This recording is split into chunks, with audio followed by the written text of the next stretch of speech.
It's fine. As far as it sounds good on your end, that's fine. Okay, good. All right, Poppy. Let's get to it. Okay.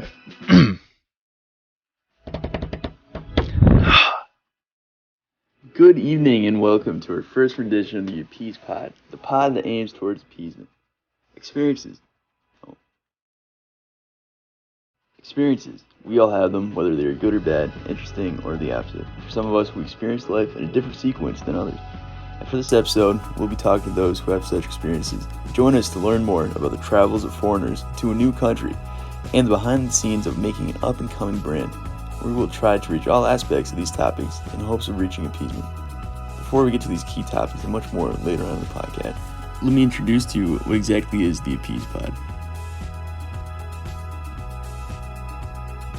The AppeasedPod, once a quick idea, finally a reality. Myself along with my fellow co-hosts wanted a place where people could discuss all types of nature, try to come up with a way to satisfy or relieve the problems of these topics. Otherwise known as appeasement, it was with this idea that we hope to create a universal form of appeasement. This idea itself is directly tied into the title and phrase, the AppeasedPod, a pod that aims towards appeasement. Before we get into our episode, a word from our sponsors. For our first sponsor, I'd like to introduce to you to AppeasedPod, a lifestyle and clothing brand whose goal is to encourage people to reach their passions. Chase dreams, not cheese. You can follow them on Instagram at AppeasedPod or give them a visit at appeasement.com. For our next sponsor, I'd like to shout out our very own podcast. You can find us on the following social media platforms by searching for the AppeasedPod, Instagram, YouTube, Discord, or Twitter. For more information on how to be a sponsor or how to be featured in future podcasts, please refer to any of the previously mentioned platforms to reach out to us. Without further ado, the AppeasedPod, Episode 1. Thank you for joining us. We are here with our host, Matthew Stanek. Yours truly, Luke Advani. Now to start things off, I'd like to introduce you to Oleg Blahi as our first special official guest. Oleg, tell us about yourself, please. My name is Oleg. Yeah. I came from Ukraine. I live in US already for 4 years. Okay. And I enjoy it. All right, that's great to know, Oleg. All right, and let's continue to our next guest, known as David. David, tell us about yourself in a little depth, but not too Known much. as David? Yep. Yep, indeed. So I'm David, normally called David. Yes. I'm from Cuba, and I've been living in the U.S. for 2.5 years, since 2018. Well, you know what, guys? It's a pleasure to have you guys on, all right? So for our first topic, I'd like to touch base on your travels to America. So coming to America, and this will be a 10-minute part to our first segment. And so to get us started off, please tell me, starting off with you, Oleg, what was your first impressions like before living here, and then your impressions after living here? When I just came into the United States, the first place I came was JFK International Airport in New York City. Okay. That was the first place I visited. Also, I was in Brooklyn. That was also one of the first places, and I would say that was pretty nice. It's different from what I saw in Ukraine. I mean, when I was coming to America, I had the impression from those movies and TV shows about American high school. So I thought that when I will come here, there will be like a tons of parties and stuff. But it never happened until like a year ago. So my expectations were a little bit different from what I got. Okay. So would you say was that a good thing or a bad thing? I'm assuming since you put it that way, it was probably a bad thing. Yeah, I would say it was kind of a bad thing. Yeah. So the social interactions weren't the greatest. I mean, we'll touch base on that a little more in our next part. But you know what, David, let me go to you first. All right. Second, so you live in Cuba, okay? And from what I know, living in Cuba is definitely different from living in America. But what I want to know is like before you moved here, what did you think life in America would have been?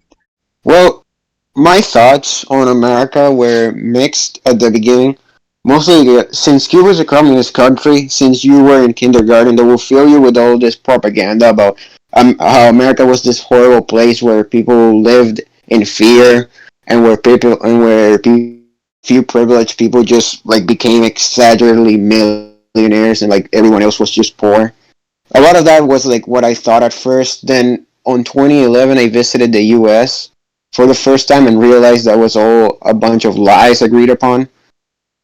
And as I came to the U.S. visiting and finally came to live here in 2018, I completely realized that the U.S. was absolutely different from what I was expecting in a good way. So, in other words, you a Cuban had a good experience your first time moving to America, but then our good friend Oleg over here had somewhat of a bad experience. Yeah, I would like to contrast that since Oleg came from a nation that is different to mine, then of course what his personal experience will clearly be different to mine since everything that he lived was somewhat better than what I did. So he could probably just have a better expectation than I could ever have. Yeah, fair enough, fair enough. Any comments you want to add to that? Oleg? Yeah, I would. Ukraine is like an open country, and I knew a lot of things about Ukraine. We don't have like propaganda that U.S. is like a horrible country and stuff. Hmm. So I had like a higher expectations about how it's going to be. So, more on the I think that kind of goes into our second topic, that being cultural differences. All right. So, obviously, Davi, you had more of an extreme cultural difference, I'd say, since you came from Cuba, that being a somewhat communist country, and then you had to move to America being a capitalist country. So, like, what were some of the cultural shifts that you've experienced, or social shifts? Well, one of the main things was usually communication with people. Like in my country, we're pretty like straightforward when talking, and like felt how in the U.S. people like embrace themselves too harsh in a shell when they don't want to speak about certain topics. Another thing was how eager people are towards social media and using it. How someone you would meet like one day you would just meet someone and then in order to keep communicating they would just give you their social media, and to me it was like a complete shock because I was not expecting that people communicated through social media that much because in my country, since we barely had any sort of access to the internet, at least when I lived there, social media was just kind of like a thing that was seen like for adults. I was just not used to having social media be such an important part of like young people, and that really like caught me off guard. So, like, so we just got done talking about social differences with W. All right, so you pretty much had the same feelings about what W just described when it came to the use of social media compared to just actual talking. Do we like to elaborate on any of that? I mean, it wasn't like that much because social media were like well developed, I would say. Maybe almost the same thing as in the US. So it wasn't hard for me like to get used to those and to Hmm. like communicate with people through the socials. So it wasn't like a big problem for me. David said that in Cuba you like say like straightforward, talk straightforward like to people. I would say we do the same in Ukraine. Like it was like much easier for me in the US than for David, I would say. All right, so yeah, because pretty much you already had social media and technology integrated into your overall lifestyle. So, I mean, I think this next topic, the hardships, is what's gonna really take us the longest. Um, I would like to say that in Ukraine, like people hang out much more, much more than in the US because from what I see, a lot of people were just like, for example, our group. we're now like hanging out a lot. We're just like playing on the PS4 in Ukraine almost every day when you are free. You go with your friends, you go somewhere. You're now like sitting in the house and playing with them. Like it's not Well, a I mean, could that be a factor of the pandemic? but before pandemic, we were now That's true. like hanging That's true. out a lot. That's true. Yeah, I So, can't and argue with that. pandemic, from what I know, like my friends, they were like still hanging out. So Yeah. Uh, oh, you know, culturally speaking, I mean, you guys have I know W isn't Cuba known for its you know, cultural uh its personal culture, like the country's culture itself. And when you come to America, it's all we were talking about it in our previous take of this, but we obviously failed miserably at it. But Yeah.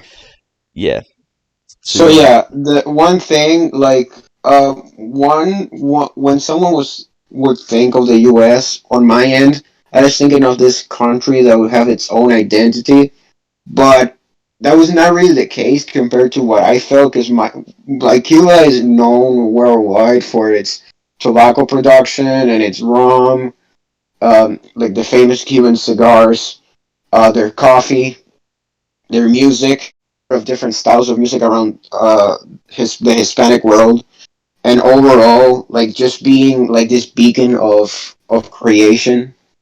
Um, I always felt very identified as a Cuban. Like I could really like feel like I had an identity. But when I first came to the U.S., I was shocked because I just felt like the U.S. was such a melting pot of different cultures, and it just didn't feel like the U.S. itself had more like identity than their flag. That's just how I felt personally, and it really was shocking. Not gonna lie. so you want to say anything with that, Oleg, or shall we continue to our next topic? Choice is yours. yeah, I want to say that I also identify like myself as Ukrainian, but I would say like the whole Eastern Europe, the people there are very similar. So I would say like I identify myself not like also only Ukrainian, but mostly as like Eastern European. Because if I would meet the person from Russia or from Poland, we will be like very similar, and we will like get along like very soon, very quick.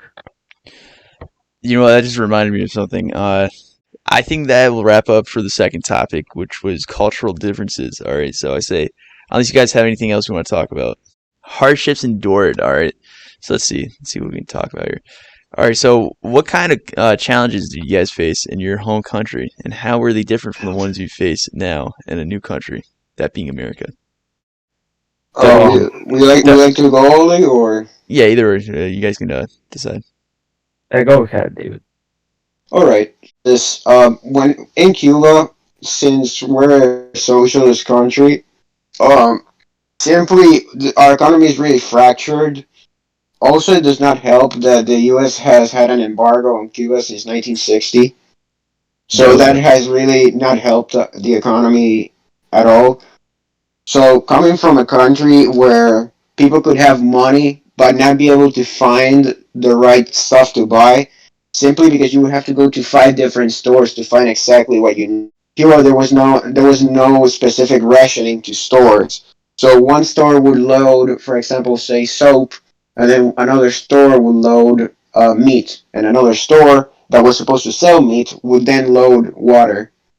So nothing really made sense. It was all completely random. So you would have to know these specific stores to visit. And in a day of shopping, you would have to go to 5 different stores to find the stuff that you would find in a gas station in the U.S., which Oh, really was like completely like impressive. It was just unbelievable, and just in the U.S. that is to just enter a store and see how all the holes and all the aisles were completely filled to the top.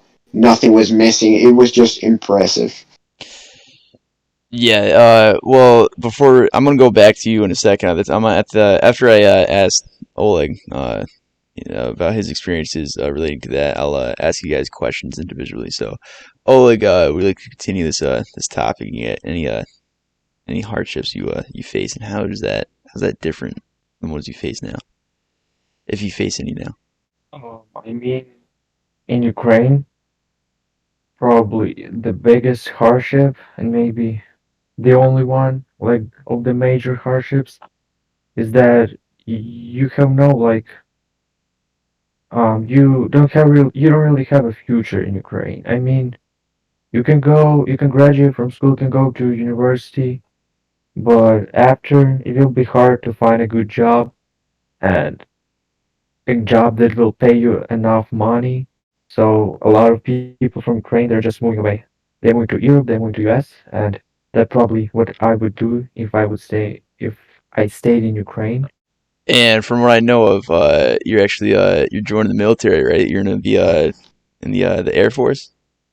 Yeah, I'm planning on doing that. So is your so is there? So would you say there's any hardships that you face in America associated with that type of degree, or we say overall it's pretty there's not that many hardships you face here. I mean, in US, the hardship I faced that I didn't have like enough money to pay for college. I got admitted to colleges, but I'm too poor to go to the college. Hey, hey, But hey. Are we talking about hardships in here? Oh yeah, we are. Okay, guys, this is my co-host Matt. He finally decided to come back. Welcome, Matt. Welcome to the pod. Yeah, sorry Uh, about that. I was no, it's alright. It's alright. Yeah, right now we're talking about resting my hands in the other room. I'm currently excavating my kitchen because we're having it redone tomorrow. Oh, okay. Well, that's dope. Well, anyways, right Back now to hardships. we are yeah back to hardships. All right. So sorry about that. That Oh, sounded outlandish and racist. It's not racist. Don't cancel me. oh man. All right. Well, back to you, dude. Back to you. What were you saying? yeah, so I was saying that I didn't have enough money to go to the college, so I decided to.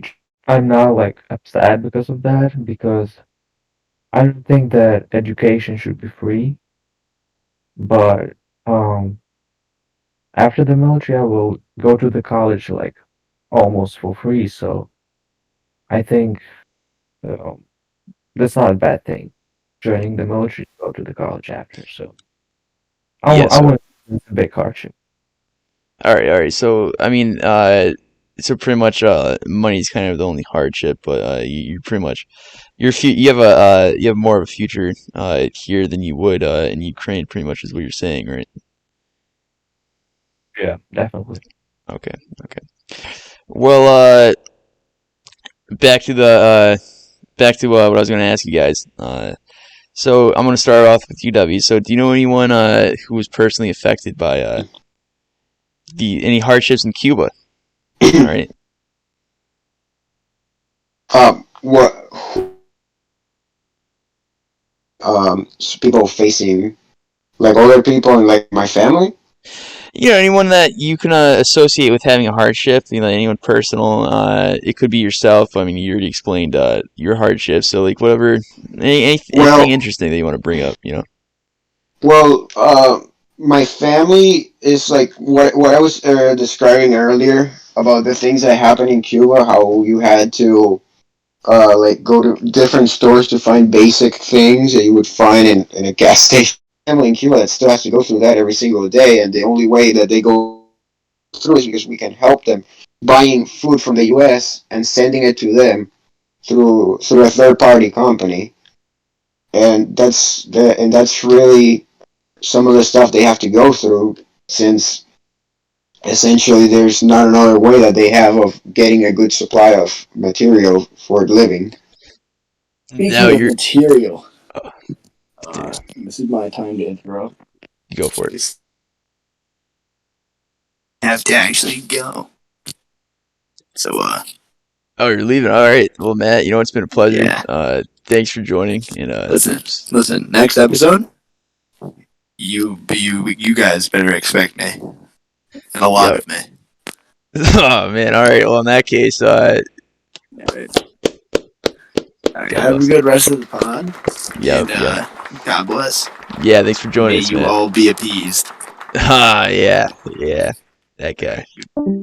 That guy. All right. Anyways, So I know behind the scenes you're talking about. There's one specific thing you want to talk about, and that was how you guys went around with getting food and getting supplies that you weren't able to obtain that easily. We'd like to elaborate on that. W. Well, well, well. As I said before, it's like food is not it's not distributed evenly to each store. So shipments made to the stores controlled by the state, they're just random. So you could have soap being delivered to a cafeteria, or you could have meat delivered to, instead of a butcher, delivered to a fishing store, and it would just nothing would make sense. You would have like soccer gear being delivered to bike stores. It's just nothing would make sense at all. Now, I don't know if you catch my drift, but there's something behind the scenes. Before we even started the podcast, there's one thing you want to talk about specifically, and that's the ingredients used in food. All right, okay. Yeah, Um, you know what I'm talking about. so during the 90s, Yes. after the fall of the Soviet Union in 1991, came a whole economic struggle around the Eastern Bloc, and so it affected Cuba at the same time, since the USSR was the main supplier of the Cuban economy at the time. So there came a major. Granted, it had nothing special about it; it was just terrible. So there came stories about when people could not find cheese. There were rumors that some pizzeria places started actually taking condoms, and then they would melt condoms and they would put it on the pizza, and so it would look like cheese. Oh And they well. would just fill the pizzas with tomato, so that you could not feel the cheese that much. And some people are said that of condoms without even noticing, out of where many of them died because of infection. Wow, that's quite the sticky situation. Am I right, guys? Should I be joking about that? I don't know, but anyways, so there's wow. Okay, that's definitely it's definitely something you could integrate into your meals. But is there any other interesting stories you like to tell us about your pizzerias and food ingredients? I know you said something about towels too. Yeah, towel steaks. Towel steaks, So they yeah, would, towel steaks. so they would take a wet towel, they would let it dry in the sun, and so it would turn into like this raspy, um, like steak looking type of thing, which would be extremely thin. So they would just put layers of that together, and then they would drop sauce on it, and then they would fry it in a pan so that it was completely fried as an actual towel. So they would just serve it to people as if it was a fried steak, and people would eat that, and many of them also died out of infection because of that. So you said weed. Were you one of the many people who would hand out these condom pizzas and steak towels? This did not exist. This did not exist when I was born. This was only from 1991 to 1999. Throughout that whole period, that's when it is said that it happened. But after that, this did not happen anymore because they actually instituted like more strict health inspections, and through that is how that stopped. So you say this is all the fall of the embargo, or No, it's not the fault of the embargo. It just has to do with the fall of the Soviet Union and how our economy was essentially mainly supplied by the Soviets, and since we had no longer uh, a main trade partner, then everything went back to just complete chaos. oh man, those commies! I'm telling you. We may have some commies listening, so we don't want to offend them. But uh, yeah, That's fine. yeah, it's I fine. like to offend them. Actually, yeah, yeah, I respect it. This that you hear, this is not what you guys dream of. I'm telling you. Oh yeah, man. Well, if I remember correctly, I mean, our 30 minutes is up, but for the segment, but I mean, Oleg, you still with us? Yeah, but you. All right, so would you like to say anything? I mean, Ukraine. I would say maybe steaks out that were made out of towel. They existed in the 90s because the Soviet Union had problems. But I'm not sure about condoms in pizza. But Okay, and yeah, right now, this times, like Ukraine doesn't have problems with anything like related to food or supplies. So we're pretty much at the end of the podcast. I mean, if you this segment, the first segment of the podcast, because there's gonna be two segments, but uh, is there anything else you guys want to possibly talk about or touch base on? Not really. This has been the first segment with W. Padron and Oleg Blahi. Guys, it's been a pleasure. Thank you very much. And take a 20-minute break, and we will be back with our second segment, the special guest. Stay tuned. Thank you for having us. All right, God bless. God bless. Thank you for listening. This has been the first official segment to the AppeasedPod's Episode 1 experiences. Stay tuned for segment 2.